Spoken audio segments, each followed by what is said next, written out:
Visionaries Global Media, your number one source for podcasting entertainment.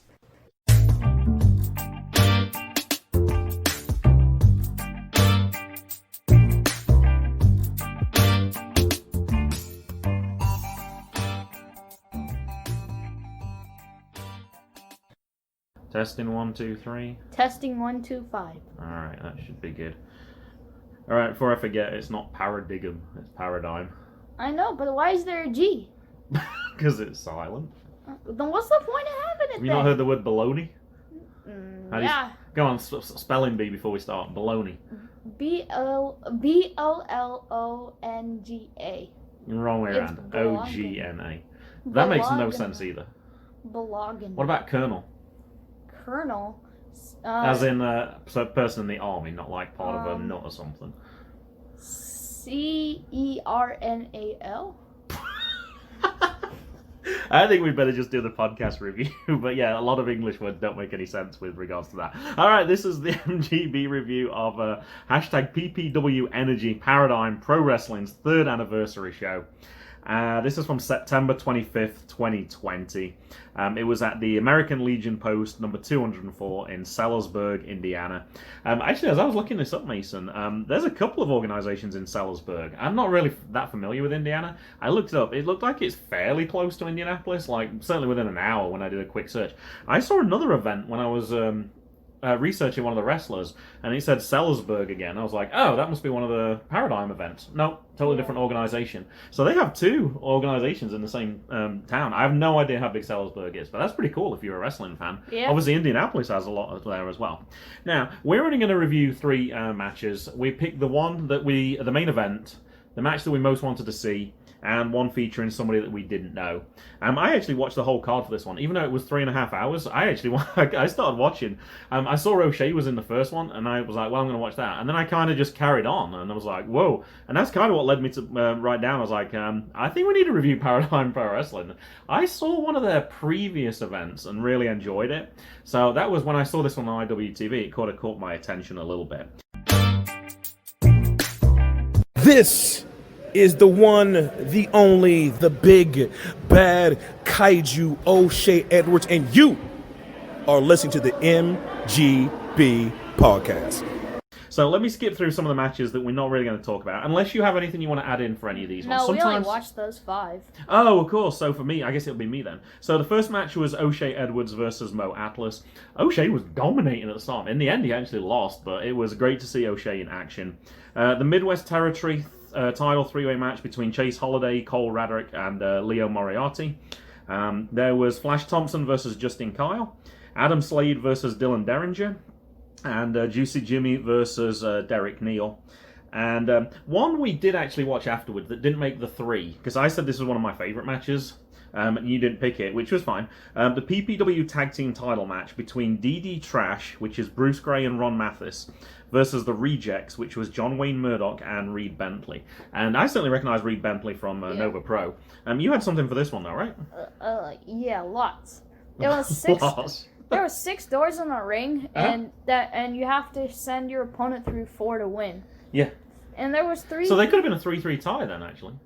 No. They must have had a bonus door if it came to that, I guess. I didn't count them. I just You guessed. said there was 6. I just You guessed. estimated, so Yes, your estimation of because- 7 was wrong. Because I just looked and I was like, oh, that's a lot of doors. And All then right. they started smashing doors. Okay, let me ask you this way then.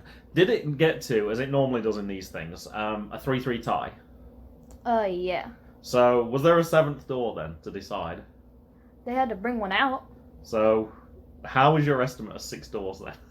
They had to bring an extra one out. So, how many doors were there? 7. And I would have thought that would have been simple. I'll tell you why later. I picked this match because I watched it and I knew as soon as there was tables being smashed and they were all set up in the corners. There was to no begin with. tables. Doors, sorry. That you would actually like this one. And I actually thought Jackson would like this one. And then when we started watching it without him, we're like, oh no, the language was not really appropriate for a 6-year-old. But it was certainly fine for you. Okay, go ahead. Sorry, I interrupted you. So 3 people do like tap chops. Like the fans, they were going to do chops, but it was more like a tap. Uh-huh. And Reed and John used the ref as a battering ram Kendo Stick to the Doodle, and a duo door slam by Reed and John. You don't say dingo anymore? No, You I go mean with I doodle? do. I do. But I've never heard you say dingo. Well, I've heard you say it, but never on the podcast. You're known for saying dingo now. You said it. It was I didn't say doodle. You said, "Ooh, Kendo Stick to the Doodle," and when I you didn't say it- doodle. Yeah, you did. No, I didn't. I I don't wouldn't know. use that. I've never used that phrase. Maybe it's because Jackson uses it so much. I don't know.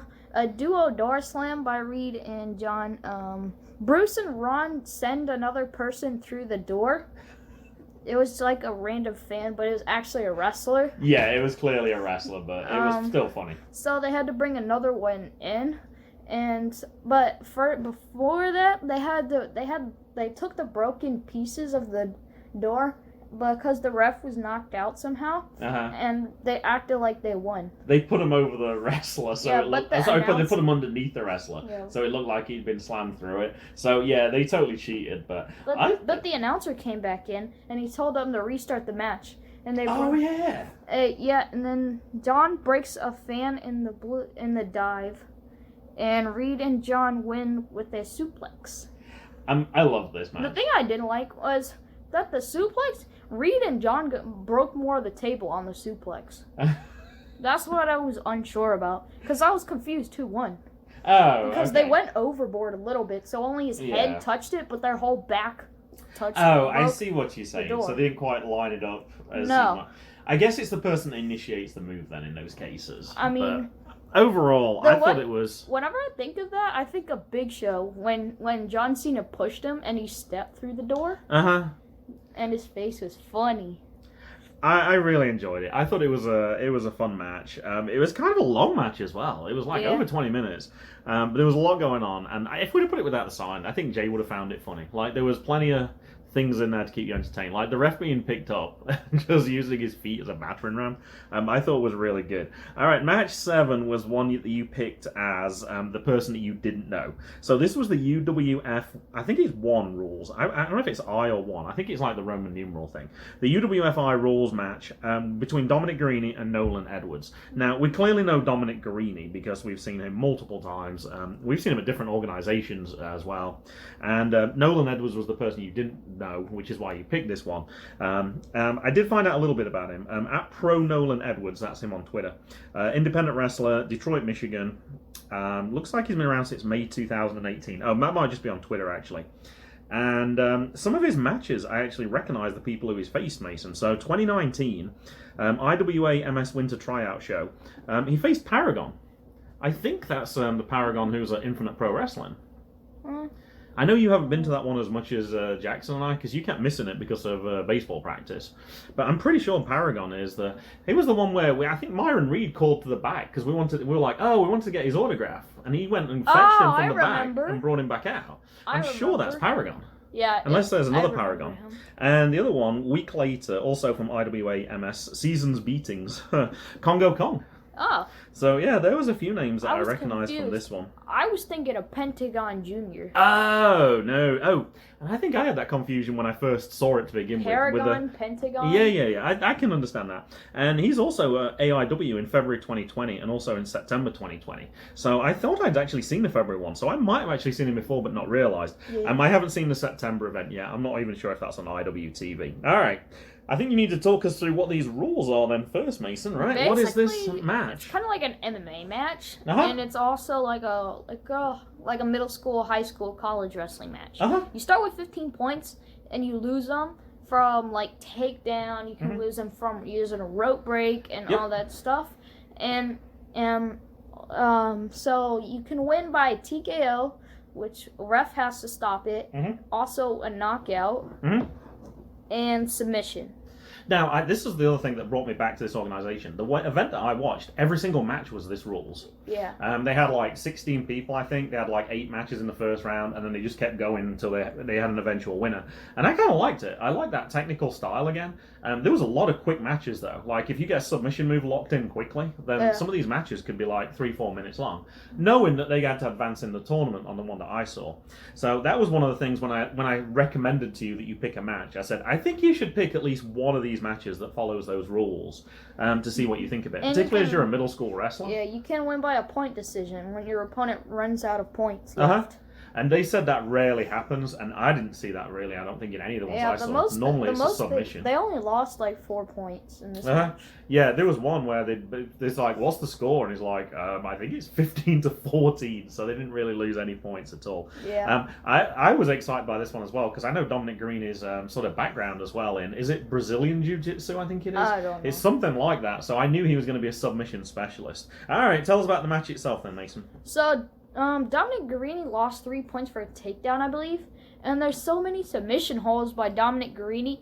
Double ankle lock. Nolan lost a point for using a rope break. Then Dominic won with a sleeper, resulting in like a TKO. That thing looked locked in so tight. Yeah. Like, sometimes when you look at those, you're like, oh, he doesn't even have anything on it. That looked in. His legs were, like, absolutely wrapped around his neck. It looked really, really impressive. So, no, I was thoroughly satisfied with this match. One of the rules that you didn't mention I really like is you can't get a submission by manipulation of small joints, which I read as you can't bend their fingers back. So I was like, you can't do like a It was kind of hard to thing. write all of them because they were talking and it's harder to write than talk. There was quite a few different rules as it was going through, but you could kind of pick it up even without having watched the whole thing. That was all the rules that you needed to know, and the commentators could explain it. Yeah, they were explaining how many points it was at each time. I don't know if I'm trying to remember. Do the ref throw fingers up like they do in the middle school ones? Like throw 2 fingers up like 2 points? No. Or I don't remember the middle school. The thing story. I don't like about middle school, the wrestling is they slide their hand on the mat to count. I want them to do like real wrestling. Is that so you can hear it or the sound of it? I don't know why, but I thought it was to check if the shoulder was down as well. But that's when they count. That's how they count. Oh, okay. But if your shoulder's on the mat, then they can't slide it under. Okay. Which is why I don't understand. They just smack the mat to show that it's over. Okay. All right, the match that I think this is the one that you picked as the one that you most wanted to see, and I might have slightly. Yeah, well, either one. Like both of them had people which we didn't know, and both of them I really wanted to see. So. Oh, hold on! Before we get to that next match, I had a few things. After the end, Dominic came on and he's like, "Is this microphone working?"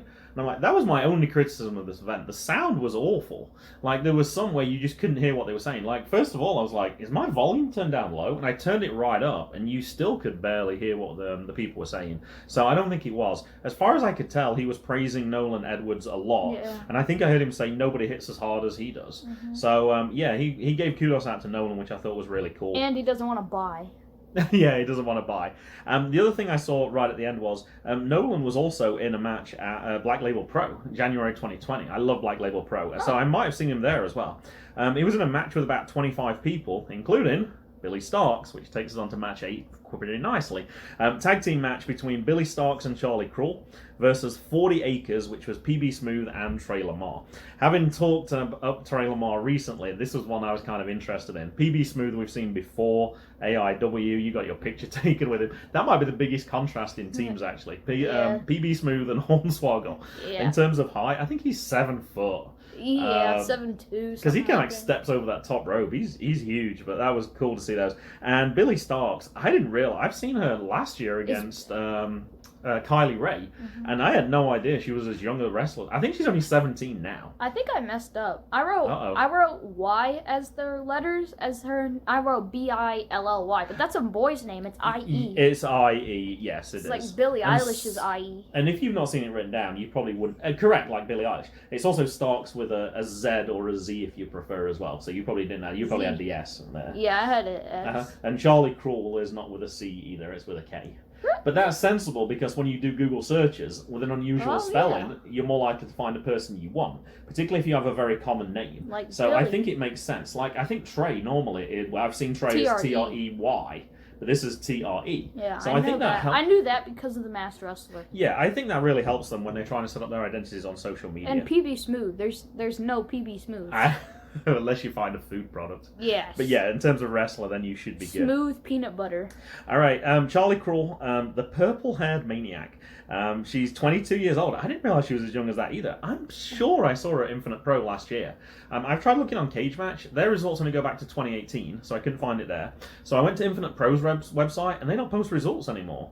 So I couldn't confirm. I don't remember us having purple hair, though. I thought she had, like, red hair when I saw her. So I'm not sure about that one. Her first match, actually, was listed on Cage Match, is March 2018. So she hasn't been wrestling that long. Alida Ortiz defeats Charlie Kruel in 3 minutes and 31 seconds. Wow, that's a short match. That's Cabana Man Dan Kung Fu Janela at Nova Pro's tryout show. I'm going to start looking now for shortest matches I can find. Now we know that there are some short ones. 3:31 is my current one. And There's a 1 second match. That's not Tim Donst. I guess so. Oh, I forgot about Tim Donst's match. I hadn't thought about that Or one. is it 002? It was 2, because it says on his shirt, doesn't it? Yeah, you're right. I'd forgotten about that one. That match was at Jeffersonville, Indiana. Girls Fight St. Paddy's Melee. And what else did it say? Oh, the cutest, purple-haired, energetic, ditzy, horror-loving maniac in professional wrestling. And that led into the team name, which is Space Maniacs. Billie Starkz is Space Yeesus. Her nickname is Pizza Cat Jr.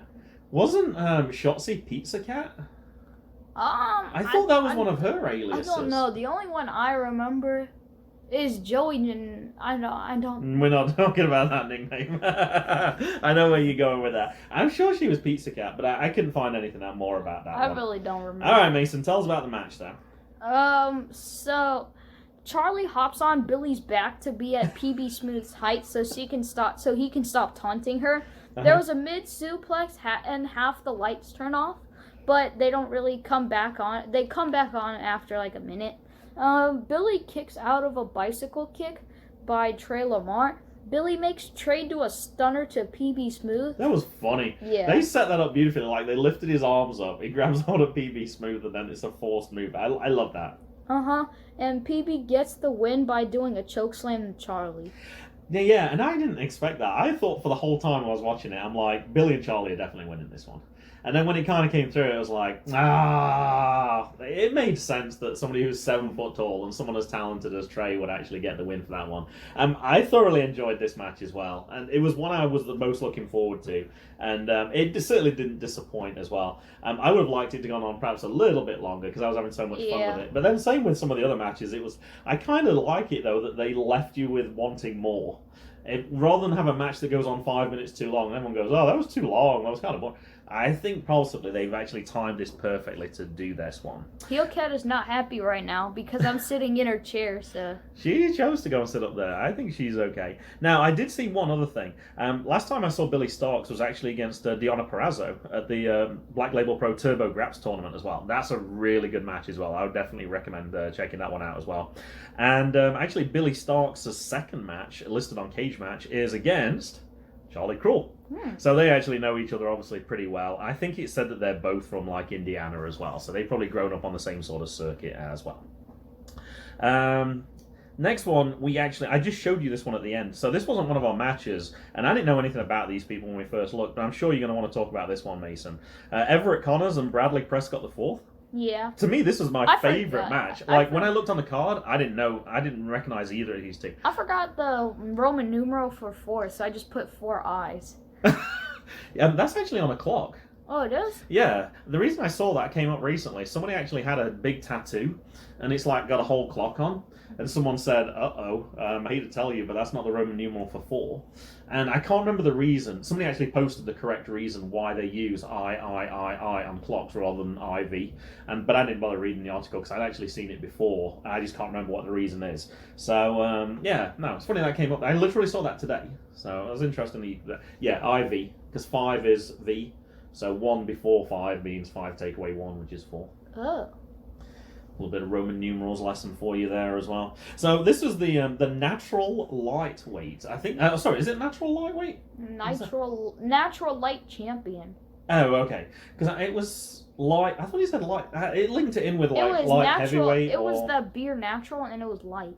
like in That's Bud right, Light. correct, like Bud Light. Yeah, I got it. I loved it when he came in. He had the box from the 12-pack on as his mask, because everyone else came in a mask, and I don't remember if he had a mask underneath the box that was on his head, but it just looked funny right from the start. I don't remember. Do you want to say anything about this match? Yeah.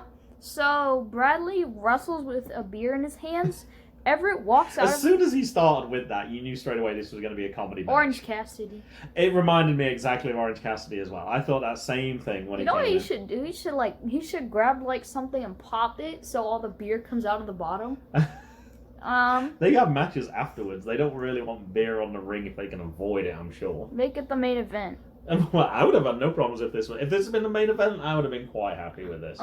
So Everett walks out of the arena, and while Bradley is counting, he sneaks back around the whole arena, comes back through the entrance, and You comes can out only on top. do that with those fake counts. Like if you did the old style 10 count, 1, 2, I don't 3, know, he would have had no chance. You might to be get around able in to time. run out. But they did if the it was WWE MLW. count. It was like 1. MLW, you might be able to do it. You might be able to do it in the MLW 20 You'd have count. to hustle.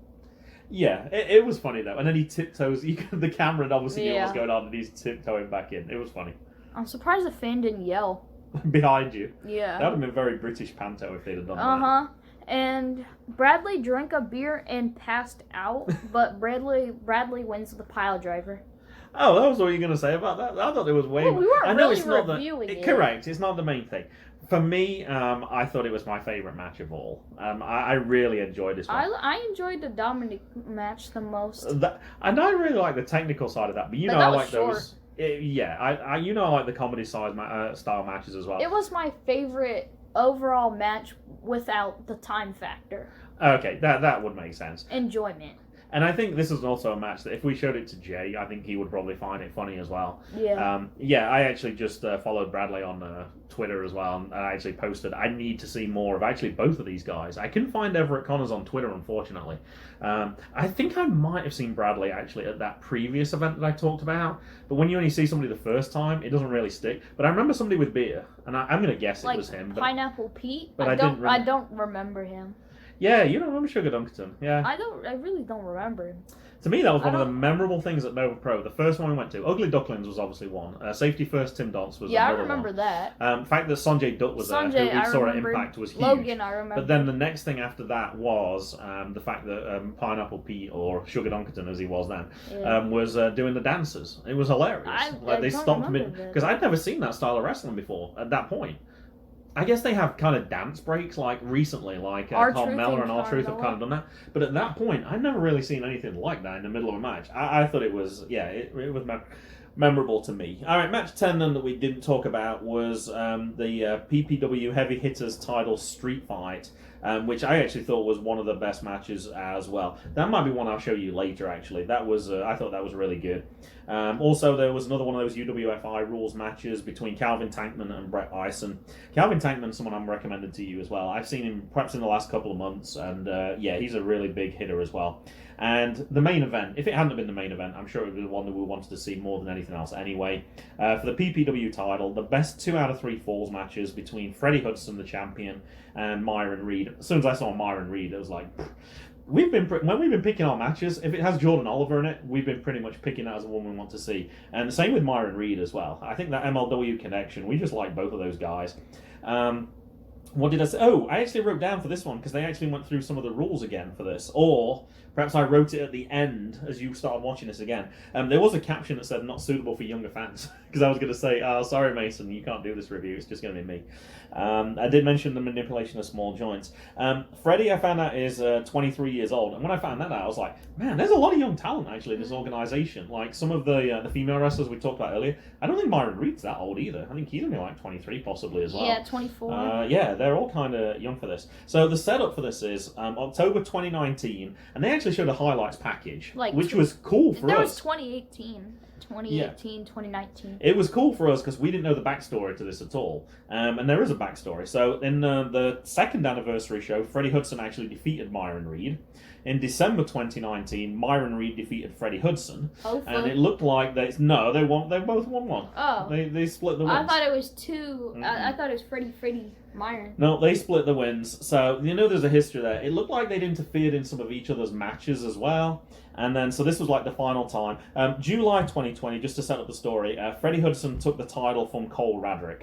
So that was the title change there. That was at the PPW Heavy Hitters 2. I think that's the one I saw, actually. That sounds familiar, Heavy Hitters. All right, talk us through this one then, Mason. Probably a lot with 3 falls involved. Yeah, well, three even though it says 2 out of sentences. 3, you know it's going to be 1 all. I got 3 sentences, 1 from each fall. Oh, you do? No, I'm just joking. Myron does a kickflip to dodge a punch, and Freddie almost gets the pin with an electric chair. Myron gets the first fall because he had the advantage from his friend on the outside. Myron does a cutter jumping from the inside to the outside of the ring. Freddie won number 2 by a roll-up.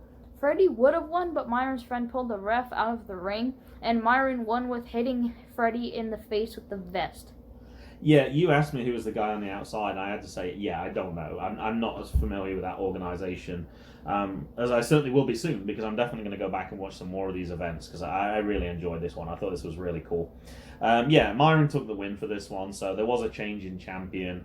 That person on the outside always makes the difference for this one. I got a few things also relating to this. I found out some more things about Freddie Hudson, some other titles. And after this event, because this was September, so more recently, October 18th, the AWR Tag Team Title Tournament, final 4-way doors, ladders, and chairs match. He's in a team called Shooters Don't Die, which is him and Miles Morales, defeated the Original Sins and the Death Threat Army and the Black Cube Society, which is also in Indianapolis. Now, we saw that Jordan Oliver beat Myron Reed at Synergy Pro, and we reviewed that one. That was the first time they ever met. The month after, Myron Reed defeated Jordan Oliver.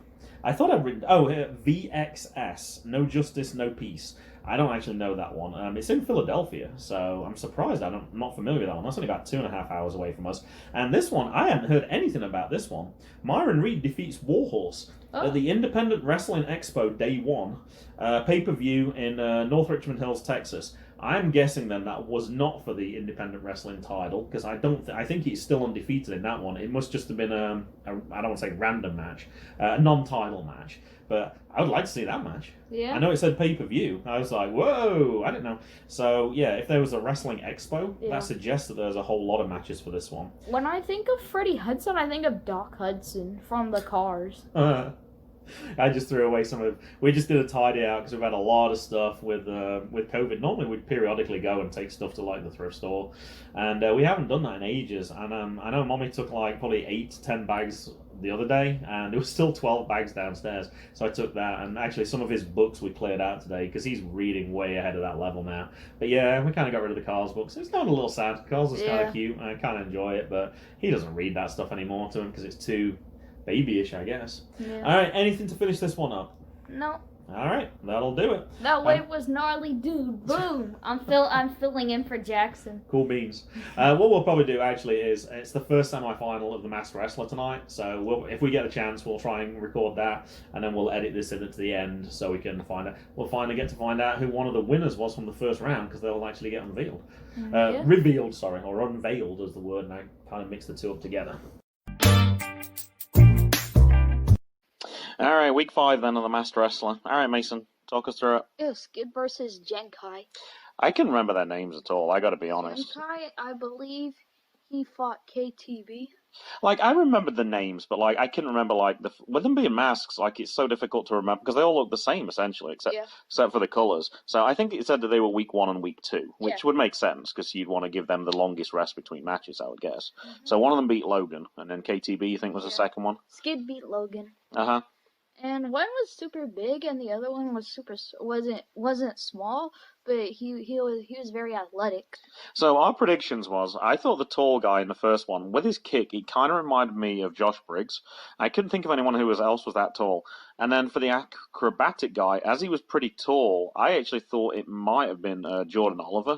Because also, it's got to be somebody who's credible for the IWTV title as well. I know he fought him at Synergy recently, so I was like, that's possible.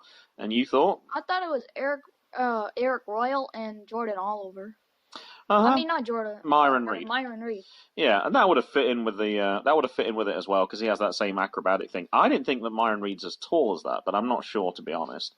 And anyway, we did get to see one more person who got revealed. Do I get half points because I got Josh? Yeah, sure. Josh Bishop, I think. Yeah, you said I recognize the name, but I can't remember where we've seen him. Like, I think we've only seen him like a couple of times anyway, so I'm not quite as familiar. I think the reason I have a problem with it is there used to be a soap character I think called Joey Bishop or something like that. I know there's another Bishop somewhere, and I was getting them all mixed up. And I know this is, but yeah, when he took the mask off, I've got to be honest, his face did not look that familiar to me. It didn't. So I don't think we've really seen him very many times at all. And yeah, I think that's pretty much it. There's only 2 more matches to go. There's one more semi-final. I would have kind of liked to seen the reaction of, I guess it would have been a lot more filming, of the person like Logan as they revealed that first person, so you could actually see what actually happened. Jay, you came down suddenly. Do you want to add anything to this review? No. For the JGB Wrestling Podcast? No. No? You don't even want to say, what do you think of the whole show? Do you have a 2-word summary? No. Somebody said they liked you when you said cool beans. So was this show cool beans? Somebody's gone all shy. All right, I think that'll do it. It's goodbye from me. And it's goodbye from me. And it's goodbye from them. Goodbye.